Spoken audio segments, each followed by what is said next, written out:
বলছি আজকে একটু শুভর সঙ্গে বেরোতাম, অনেকদিন পর দেখা হবে। হ্যাঁ, তো যাও। না মানে বলছিলাম যদি কিছু টাকা। হুম, সেটা ছাড়া আর কি বোঝো? যাও, টেবিলের তলায় রাখা আছে, নিয়ে যাও।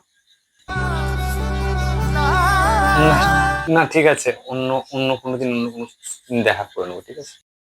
বলছিলাম কদিন ধরে এই দুটো জামাই ভিজিয়ে পড়ছি, যদি একটা জামা কিনতাম।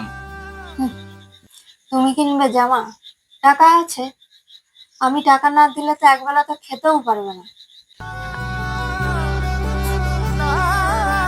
না, এখন থাক, এখন এটা কমফোর্টেবলই আছে, পরে কোনো সময় কিনে নেবো, হ্যাঁ?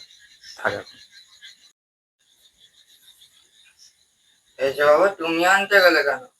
হুম, এটুকুন তো ওর করারই দরকার আছে। সংসারটা আমি চালাই, কারেন্টের বিল দিই, ফোন রিচার্জ করি, গোটা সংসারটা আমি চালাই।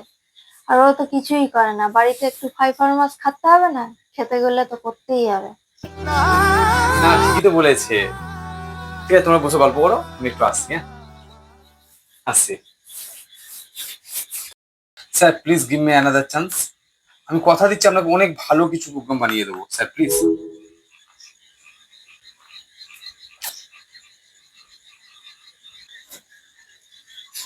কি হলো, চাকরিটা হলো? না, হলো না। ভালোই হয়েছে। এমনিতেই তো আমার টাকায় বসে বসে খাও। তোমার নাক লজ্জা বলে তো কিছুই নেই। আমি আর একটা ইন্টারভিউ দিয়েছি, ওতে আমার কাজ চলে যাবে। তুমি আমার জীবন থেকে চলে যাও না।